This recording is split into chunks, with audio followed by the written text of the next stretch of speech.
શું તમે અમેરિકા જવાનું સપનું જોઈ રહ્યા છો? તો આ ખાસ સમાચાર તમારા માટે છે. હવે મોટા ભાગના લોકોને ખબર તો હશે જ કે અમેરિકા જવું હોય ને તો તમારે સૌથી પહેલા વિઝા ઇન્ટરવ્યૂ આપવું પડે. વિઝા ઇન્ટરવ્યૂમાં ફેલ થયા એટલે તમારું સપનું જ રહી જાય છે.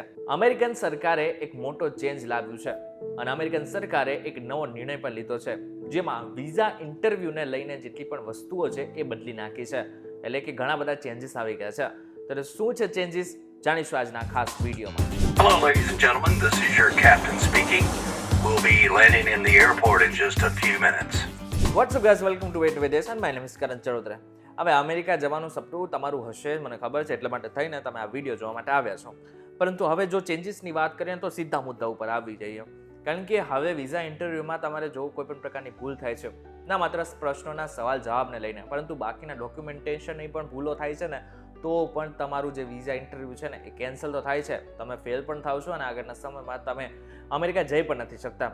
ત્યારે શું છે આખો મુદ્દો, હવે આપણે એની વાત કરી લઈએ. સૌથી પહેલો જે ચેન્જ આવ્યો છે એ છે DS-160 ને લઈને. હવે આગળના સમયમાં તમે ઇન્ટરવ્યૂ માટે DS-160 ફોર્મ ભર્યું છે તેની સાથે જોડાયેલ બારકોડ અને ઇન્ટરવ્યૂ વખતે રજૂ કરેલ બારકોડ સેમ હોવો જરૂરી બનશે. જો બારકોડ મિસમેચ થશે ને તો તમારું વિઝા ઇન્ટરવ્યૂ રદ પણ થઈ શકે છે. બીજું, CESE પોર્ટલ પર દસ્તાવેજ અપલોડ ફરજિયાત થઈ ગયા છે.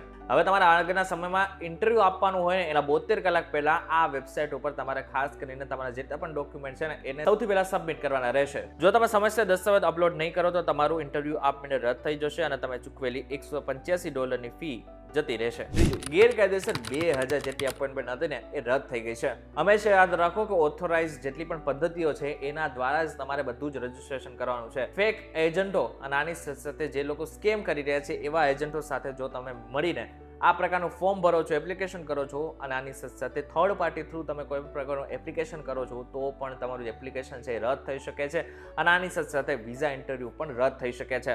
ચોથું, CGI પોર્ટલની કોઈ પણ વિગતો હોય છે ને એ કોઈ પણ સાથે શેર ના કરતા. આ સૌથી મોટું રીઝન બની શકે છે તમારા વિઝા ઇન્ટરવ્યૂને રદ કરવા માટે. CGI પોર્ટલની જેટલી પણ વસ્તુ હોય છે, લોગિન થી લઈને પાસવર્ડ, આ બધી જ વસ્તુ ઘણી ગોપનીય હોય છે અને પ્રાઇવસીનો મેટર પણ આવી જાય છે. એટલા માટે થઈને અહીં સમજવા જેવી બાબત એ છે કે આ બધી વસ્તુને તમારે તમારી પાસે જ રાખવાની છે, કોઈ પણ વ્યક્તિ સાથે શેર નથી કરવાની હોતી. જો તમે એક વખત શેર કરી નાખો છો તો આગળના સમયમાં એ તમારો ખોટો ઉપયોગ કરી શકે છે અને સાથે સાથે તમારી ડિટેલ્સનો પણ ખોટો ઉપયોગ કરી શકે છે. અને જેટલા પણ ચેન્જીસ આવી રહ્યા છે એ બધા એપ્રિલ 2025 થી લાગુ થઈ જવાના છે. એટલા માટે થઈને હવે આગળના સમયમાં તમારું પણ સપનું હોય છે અમેરિકા જવાનું, તો આ વસ્તુ ખાસ ધ્યાનમાં લેજો. આગળના સમયમાં કોઈ જવાનું હોય તો આ વિડીયો એમને પહોંચાડી દેજો. તમને વિડીયો પસંદ આવે તો વિડીયો લાઈક અને શેર જરૂરથી કરજો. તો આવા જ ઇન્ફોર્મેટિવ વિડીયોઝ માટે VTV ડિજિટલ સાથે જોડાયેલા રહેજો.